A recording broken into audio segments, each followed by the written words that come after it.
We're at the Dubai FinTech Summit 2024. My name is Khatija Haque. I'm the Chief Economist and Head of Research at Emirates NBD.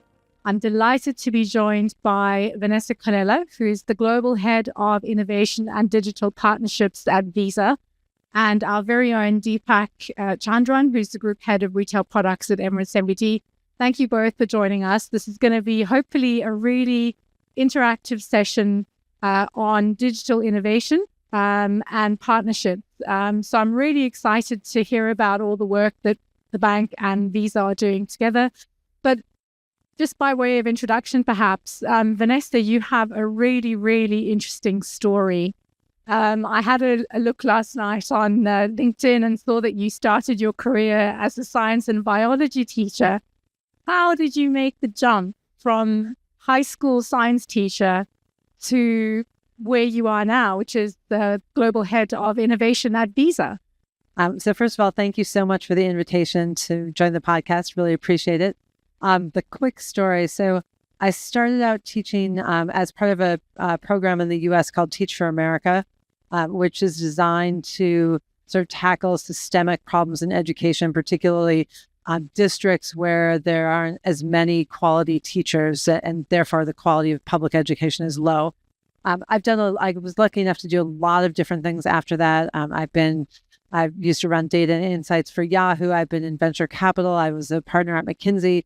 But what all the things that I've done have in common to me is that I love large scale problems, large scale opportunities with lots of different facets. And so if I think about sort of what was the same teaching biology to, a bunch of kids who didn't know why biology was going to be important to them, to payments, it's, how do we make large scale change that ends up leaving the world in a better place?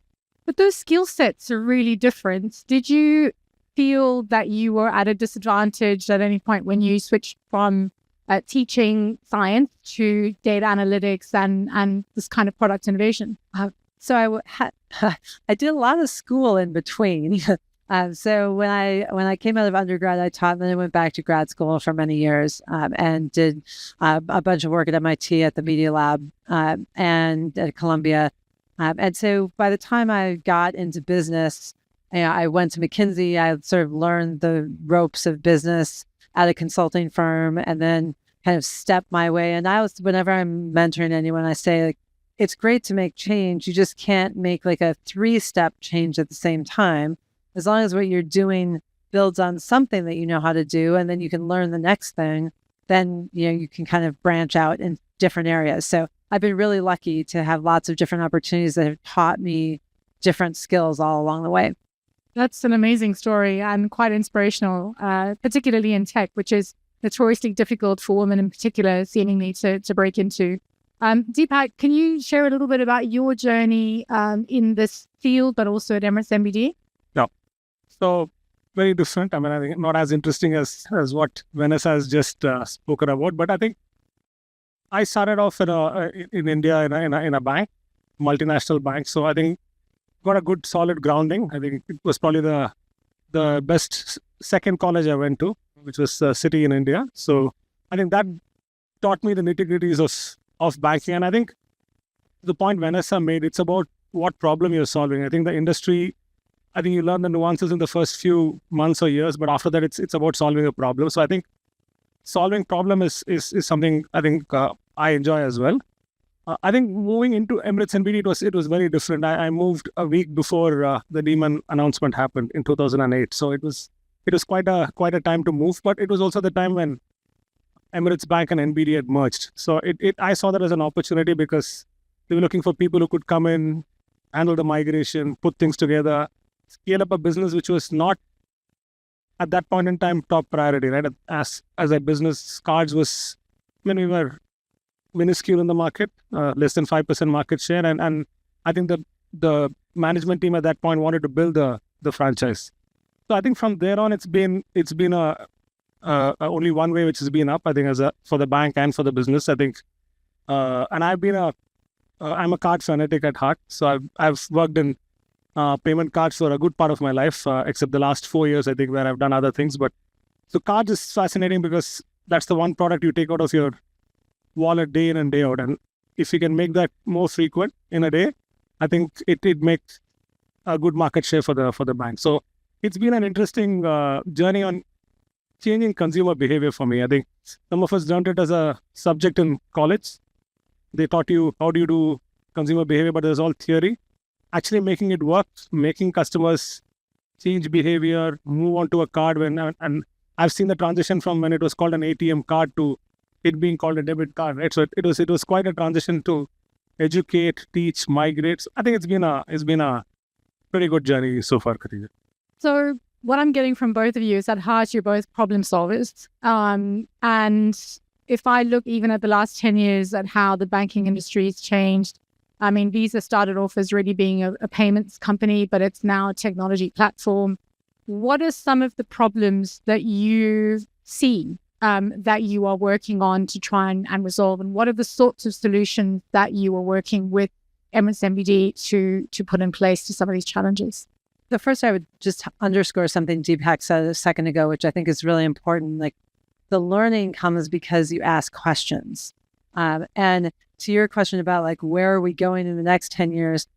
No one has all the answers. The people who are best positioned to lead, I think, are the people who are the best question askers and to really understand how to get at those problems and what to do about them.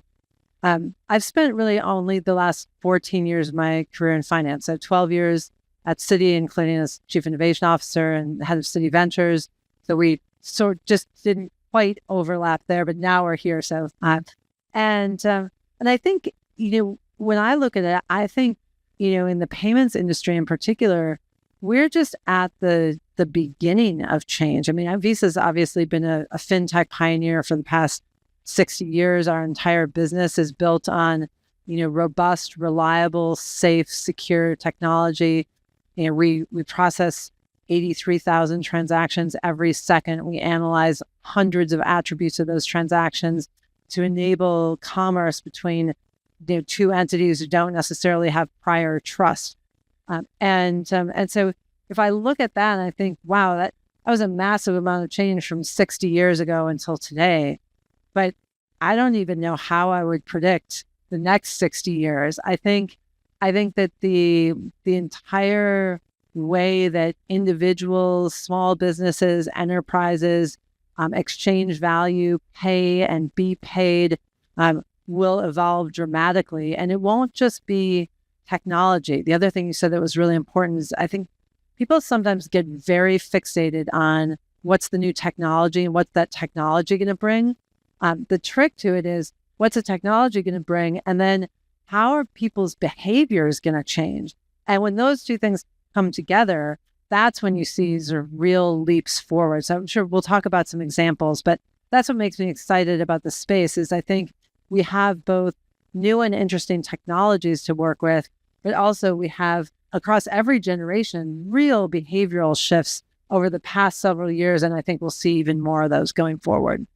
So, I mean, what are some examples of things that you see as becoming big factors in terms of how consumers and businesses change the way that they make payments, the kinds of the transactions that they are involved in, the emergence of cryptocurrencies or central bank digital currencies?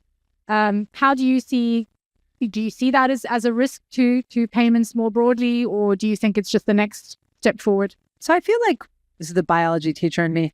We're kind of in this sort of Cambrian explosion moment where there's lots of different innovations of all scope and size around the world in different markets.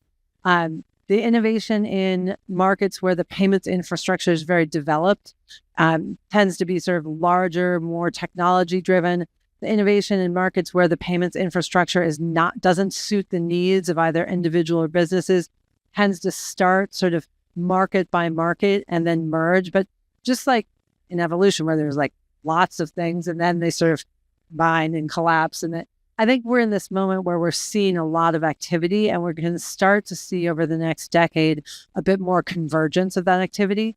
So whether you think about real-time payments, local wallets and local schemes, you think about, to your point, like whether it's central bank digital currency, stable coins, tokenized assets, or even thinking about what's the role of AI going to be in powering all these things.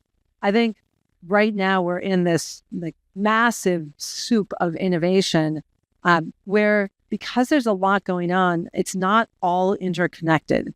I think a lot of the next wave is going to be, it's fantastic to have all these things, but I'm old enough to remember in the US, there's a company called America Online, AOL. There were movies made about this. And if you were an AOL user, you could send email to an AOL user. Like, that was it.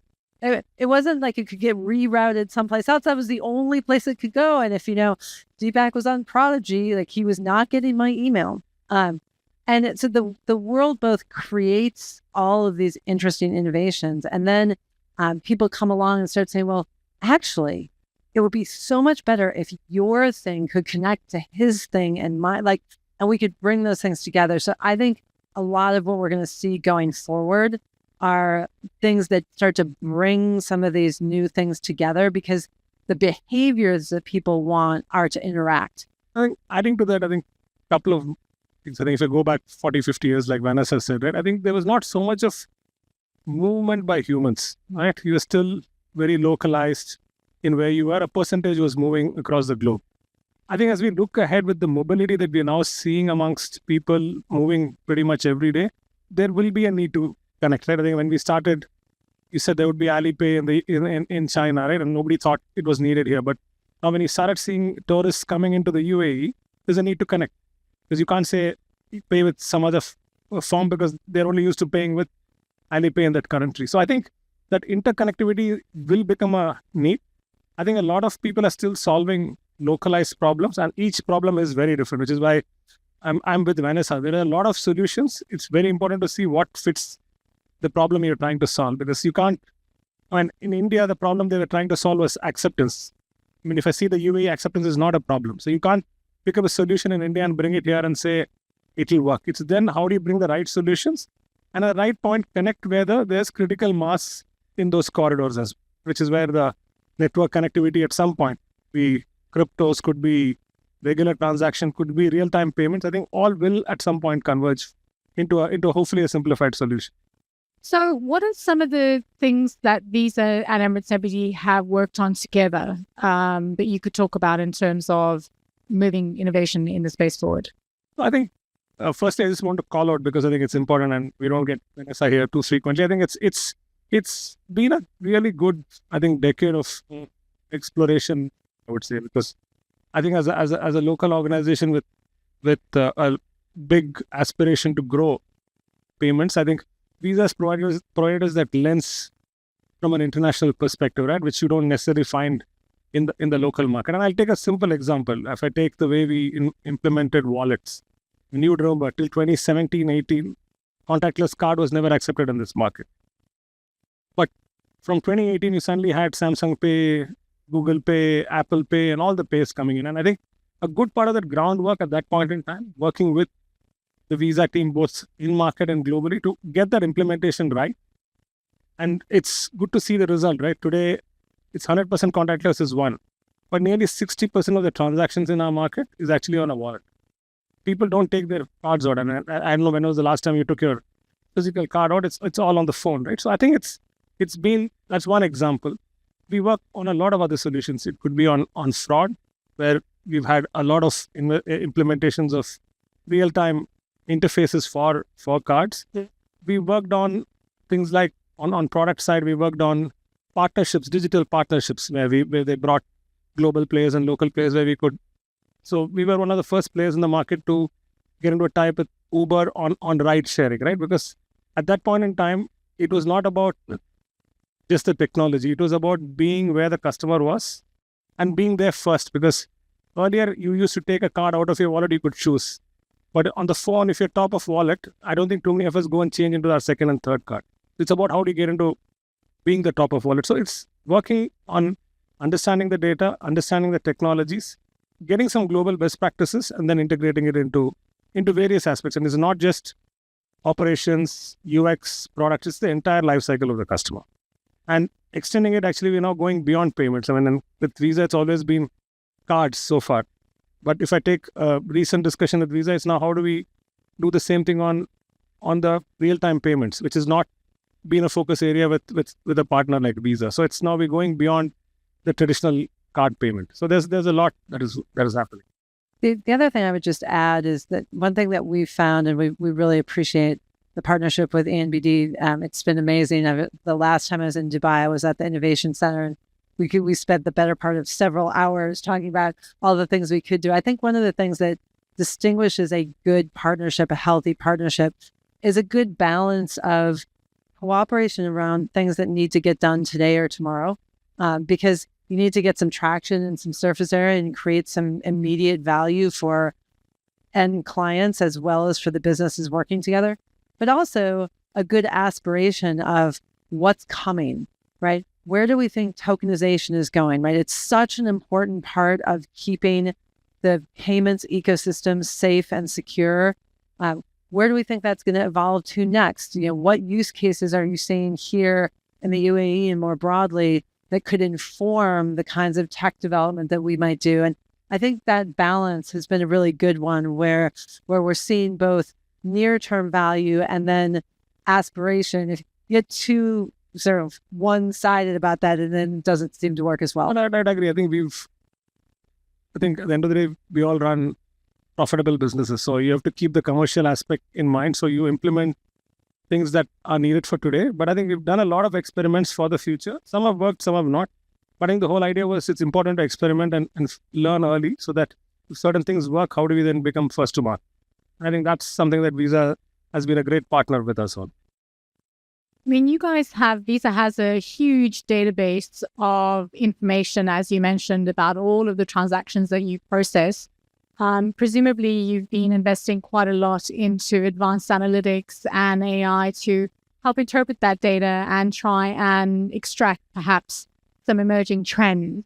Anything that stands out for you in terms of what you've seen coming out of those trends on how consumers are changing their behavior? Yeah. Coming out of the pandemic, there was a huge discussion around the shift from, purchasing stuff to purchasing experiences and services, people traveling more, but perhaps spending less on shopping and more on dining and leisure. Are you seeing, not necessarily on consumer spending in that way, but anything that looks different to you in terms of what is showing up in the data? So I would say that in terms of overall spend analysis, quite a lot of things have returned, I would just say in quotes, to like normal. So some of those shifts that you mentioned, like coming out of the pandemic, the last thing I wanted was to buy something. I just wanted to do something with somebody, anybody, any place.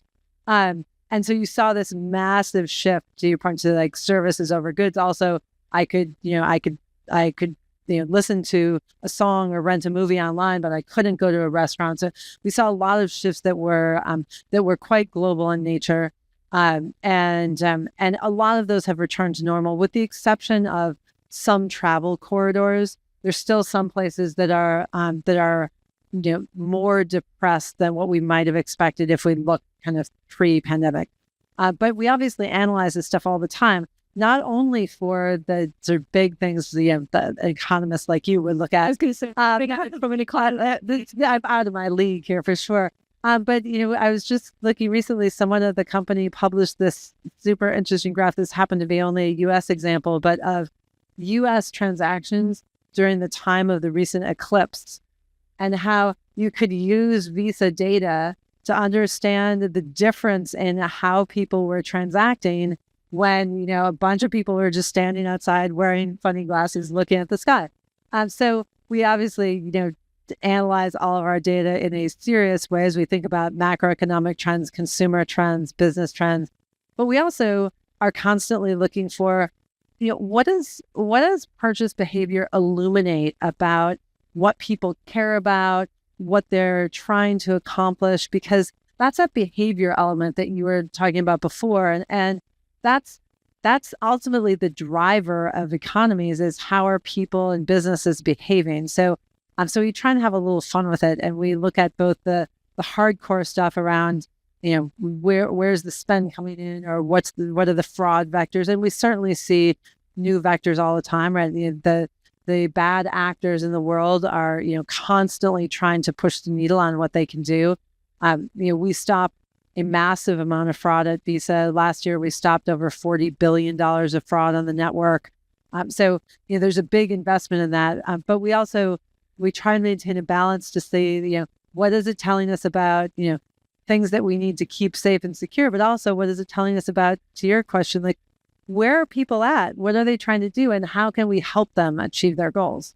Open banking is the big topic or discussion in the UAE, but also in other parts of the world where countries are at various stages of implementation. Are you worried about the security risks that open banking might pose? Does it allow bad actors, as you described them, new ways to get to people? And what sorts of technologies are you developing to try and get ahead of that? So as you know, we purchased Tink, which is the largest open banking platform in Europe. And they've been, an amazing addition to the Visa family. They've actually really pushed us, talking about fraud, to think about, hey, don't just think about using Visa's tools to protect against fraud on the Visa rails, right? What about all those account-to-account transactions? How do we take Visa's know-how and turn it into something like Visa Protect, where we're really looking at, various different rails and able to protect against, money moving? Could be bad actors, but sometimes it's just people being absent-minded and have, not thinking through what they're doing before they do it. So I wouldn't say that our perspective is open banking is a problem. We actually think that open banking is a really large opportunity, and that's why we were so bullish about welcoming Tink to the Visa family. I think that in any financial services business, whether payments or anything else, you have to constantly just be thinking about what's the most vulnerable link. And sometimes it's the least expected stuff. It's like social engineering in a call center, where people are just, the call center reps are being berated by people calling in and trying to extract bits of information. So it's not always the obvious. Sometimes it's newer technology or different, peer-to-peer networks are obviously seeing a huge amount of fraud. And so that's a thing to watch. But we really try and let the data guide us in terms of where are we seeing any of those weak links? How do we stop what we can stop? How do we give our banking partners as much information as we can to ensure that they can make the best decisions as well? And together, I think we feel we do a good service to the full network and the full community in terms of how we keep safety and soundness. I think I'd agree. I think two things. I think from the earlier point, I think data is the next big. It's always been. I think it's becoming more and more relevant because as an example is, I think back in the days, what we called marketing was spray and pray, right? I think customers would, but I don't think customers are truly liking it today because there's enough digital content already being thrown at them. So it's about how you get specific. So I wouldn't say a size of one, but as personalized as you could get, would probably get you more loyal customers in the long run. So I think that's a lot of work we do with, again, Visa, because it's not just our data. We try to borrow in data from the network to see how we can bring the data together to do these. Open banking, I completely agree. I think what open banking has led to in a lot of markets, at least on some areas, is truly collaboration by the banks in the market, right? Because otherwise it's always competing. And I think fraud is a classic example. It's a problem for everybody, but nobody actually sits down at a table to say, can we solve for it commonly? But open banking gives you that framework, because if you can do one right solution, it could be borrowed for the entire market and you're fighting a common enemy. Yes, there are concerns that banks and institutions end up having on open banking because the differentiation of the data that you had could get, I would say, reduced or marginalized. But I think it's in the long run, you have to still trust your brand, trust what you're giving as service, and hopefully leverage some of these to further improve rather than just seeing it as a threat. I think it's still evolving here, Khatija. I think it's early days, but yeah, I think. Can you give us some specific examples of what you would consider successful digital partnerships between Visa and Emirates? So I think I'll go through probably 3 or 4 over time and a couple that are cooking, right? So I think the first one, and I go back, is what we did for the Visa digital enablement, which is the getting the wallets right. That was the first. I think working with Visa on fraud, and we did something very unique, is we were the first globally with Visa to launch what we call a scheme agnostic fraud model, which means it doesn't matter where the transaction comes from. You could use the Visa platform to take care of the fraud through a risk front end, and that was one of the first it was the first globally use case even for Visa. So that was something that we co-created actually over a 2-year period. We were one of the first to experiment, and that's product that is doing decently well and picking up traction. Is we leverage the Visa benefits platform to launch what is called a flexi product. So today you're sold a product typically which says these are the 5 benefits, these are the 6 features. But what if you could choose the features and benefits? So Flexi was our experiment with Visa to again co-create and create a platform where customers could choose their benefits rather than saying this is what you get when you get the product. We spoke about now working on account to account is a big area which we're working with Visa on. We're working on behavioral biometric to see how that could get integrated into our mobile app. So it's been an ongoing process, I would say. Vanessa, you spent today at the Dubai FinTech Summit. What were 1 or 2 big takeaways for you from this event today? So first of all, I was saying earlier on stage that I think Dubai is my most visited city since I came to Visa. And part of the reason for that is that it's a place that is just infectious in terms of the energy and kind of the can-do spirit of, well, what if we just did it this way? How could we improve it that way? And you can see it whether you think about, we've been sponsors of the Dubai FinTech Festival for several years, from when it was very little, and now it's just teeming with people, not just banks, not just fintechs, but lots of collaboration going on, including with officials from the government. So that's just been exciting to see. I think the amount of energy and the amount of willingness to try and willingness to say we believe we can pull together the right talent, the right structure, the right technology, the right financing. Believe we can try and tackle these things. I would say that also one thing I've enjoyed today is sometimes at any conference, one theme will sort of overwhelm all conversations where you think, oh my gosh, I just spent 3 days and the only thing I talked about was generative AI. And not that it's unimportant, but you leave thinking, well, wait a minute.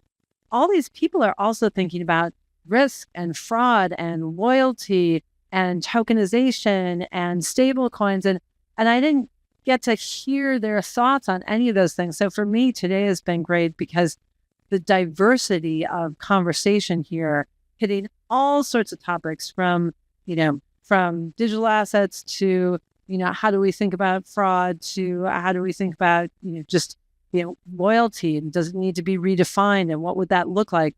I think for me, that's been really special because it sounds kind of bland, but honestly, it's not what you encounter at every single conference. And I think it speaks to the diversity of use cases and problems that are being solved by entrepreneurs and large businesses alike in this market. And as a person of one, I think that kind of diversity speaks also to the health of the ecosystem here.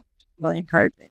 I have to say, I have heard Gen AI bandied about more often than not, so as I've walked around the venue. But you're right, there are a lot of other things that people are excited about as well. So perhaps as a final comment, what technology or imminent technology are you most excited about seeing in terms of partnerships with banks in particular?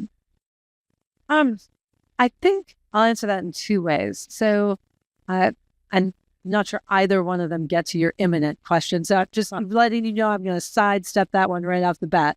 I am very interested in tokenization overall and how we think about tokenizing assets, because I think it will open up new forms of value exchange across the ecosystem, particularly for individuals or businesses that might be excluded from those forms of value exchange today. So that's something that I think a lot about. And could you give us an example? Sure. So the sort of simplest example in my head is if you are, if you have a art collection that's worth $5 million, you can go to a bank and they will give you a loan against that art collection.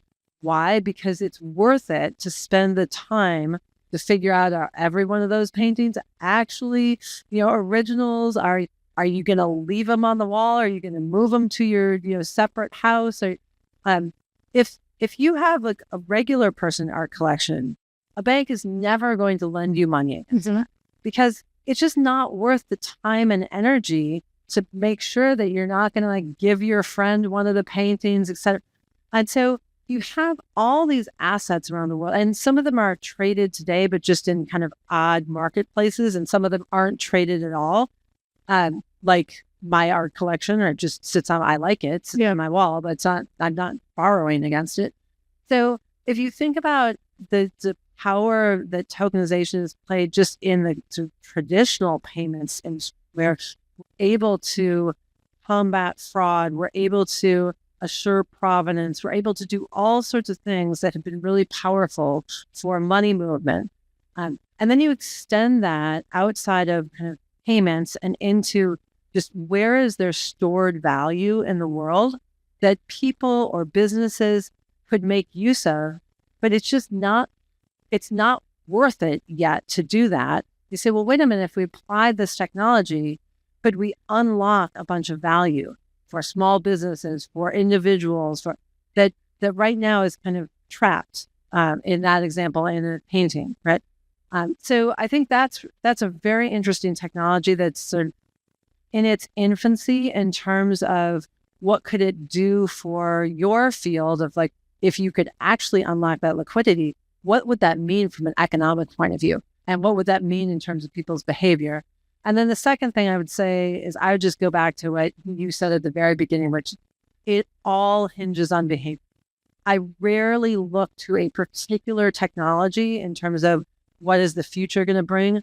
I try and look to how are people behaving? What are creators asking for in the creator economy that's different? Why are they behaving that way? What do they need? Because I ultimately think that behavior kind of trumps everything when you think about change. Yeah, I would absolutely agree with you on that. So even as an economist, it's all about the behavior of consumers and the behavior of businesses in whatever macro environment you're in. So thank you very much. And I'm going to watch that tokenization space quite closely to see how that technology could be applied to something like somebody's art collection or jewelry collection or business assets and inventory. So that would be really fascinating. Thank you very much for that. And thank you both to Deepak and Vanessa for joining us at this podcast at the FinTech Summit. It's been an absolute pleasure and hope to see you again soon. Thank you. Thank you.